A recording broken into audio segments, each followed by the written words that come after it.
Since July 2024, California businesses have been required to have workplace violence prevention programs in place. But right now, CalOSHA is building on those requirements and drafting a new Title VIII workplace violence prevention standard for general industry. I'm Helen Cleary, founder and leader of the OSH Proterie, a network and platform for OSH leaders. And this is the second video in our series on CalOSHA's Title VIII workplace violence prevention standard. If you haven't yet, watch the first video for the history and status of the rule. On November 12th, CalOSHA held a 6-hour advisory meeting on the latest draft of the Title VIII Workplace Violence Prevention Standard. I was there for the OSH Proterie, and I want to share one of the biggest flashpoints: the proposed new requirement that employers provide trauma counseling to any employee affected by a workplace violence incident when requested. In this video, I'm going to walk through 1, what the draft requires on trauma counseling, 2, what we heard from CalOSHA at the November meeting, and 3, why this is such a significant issue for employers and EHS leaders to consider. Back at the January advisory meeting, we had a robust discussion on this proposed obligation. Representing the OSH Proterie, I stressed that trauma counseling is a form of medical treatment. For workplace illnesses and injuries, treatment is handled through workers' compensation. We also pointed out that many larger organizations already have employee assistance programs, EAPs, that can address these needs. We do not disagree that trauma counseling can be very beneficial and people who need it should absolutely seek it. But CalOSHA's proposal essentially bypasses the established system for handling workplace-related illnesses and injuries. During that January meeting, some argued that this new requirement is necessary because workers' comp isn't effective. Our position was, if the current system is broken, the answer is not to write a CalOSHA regulation that tries to fix it. So what changed since January and what didn't? In response, CalOSHA made some changes in the May draft and added a box and a note suggesting that workers' comp and EAPs would satisfy the trauma counseling requirement. So let's take a look at the proposed text. This is 3343C11C.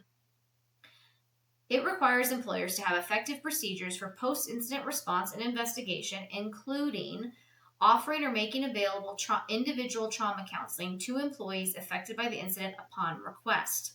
The note says trauma counseling offered to an employee through workers' compensation satisfies this requirement. The box says above change made in response to comments. The employer's only role is to offer services and is not responsible for diagnosis, prognosis, or treatment. Treatment offered through Employee Assistance Program, EAPs, satisfies this requirement as well. Now, it's important to note that both the note and the box will go away in the final text. So on paper, that looks and sounds good. It implies that workers' comp would make the decisions and handle the process.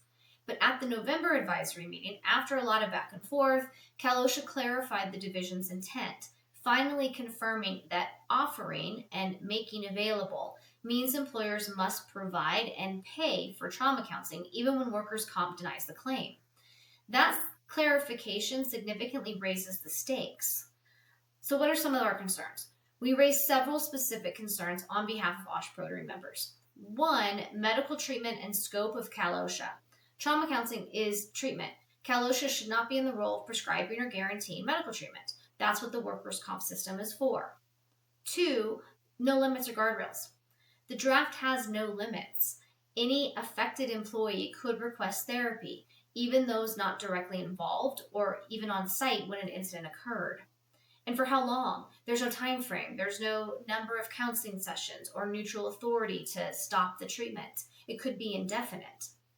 And even EAP programs have a limited number of sessions. Take a look at yours and see what your limitation is. 3, it's a very broad trigger. The definition of a workplace violence incident is very broad. This is not limited to major incidents like assaults or shootings.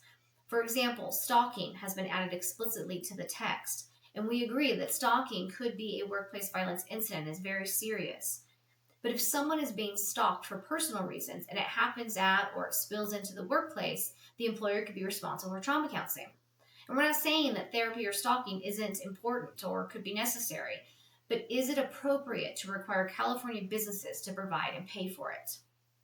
We also supported another stakeholder point. The legislature deliberately removed the trauma counseling requirement from SB 553.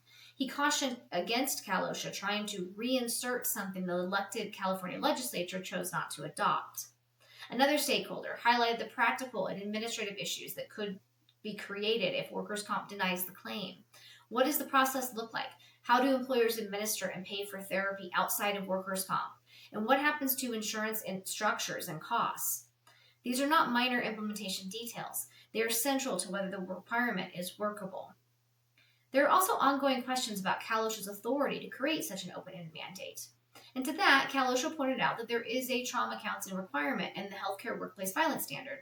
And yes, there is. But our response was, healthcare is one industry, and this will be for all types of businesses in California. And it may be easier for healthcare providers to obtain and provide counseling. It is a form of healthcare and its treatment. Also, we don't think the requirement has been legally challenged. So what are supporters saying? Supporters of trauma counseling provision made several arguments. One, they want the upon request qualifier to be removed, citing stigma and the fact that employees may not ask for therapy immediately after. They emphasize that trauma can surface long after an incident and may last for years. Both very true. But one person stated that employers should be responsible for as long as it takes. Some also downplayed the impact, suggesting that very few people actually request trauma counseling now under the healthcare rule. And that may be true, but our response was simple. You cannot write a standard on the assumption that no one will use it. That's just not a sound basis for durable or enforceable regulation. In the meeting, we suggested a more balanced approach. Require employers to provide information about available resources, the workers' comp, EAPs, community resources, rather than mandating that employers pay for open-ended counseling whenever requested. So we'll see what CalOSHA proposes in the next draft. But here are the key takeaways. Trauma counseling is not currently required under the Labor Code. What's being discussed would create a major new employer obligation, potentially long-term and expensive. CalOSHA and many supporters appear strongly committed to including some form of this requirement, so it will remain a top issue and a major area of debate that will need to be solved. And even if you have an EAP in place, this has a real slippery slope feel, both in terms of scope and precedent, and it will impact small businesses differently than larger businesses. Okay, that's our update on one of the key issues in CalOSHA's Title VIII Workplace Violence draft. It's also a good example of the kind of work that we do at the OSH Proterie. We partner with EHS leaders to bring operational reality into safety requirements and rulemaking. So if you want to be part of the conversation and help shape the rules that you'll eventually have to implement, reach out and connect with us. And follow us for more breakdowns on specific provisions in the Workplace Violence Standard.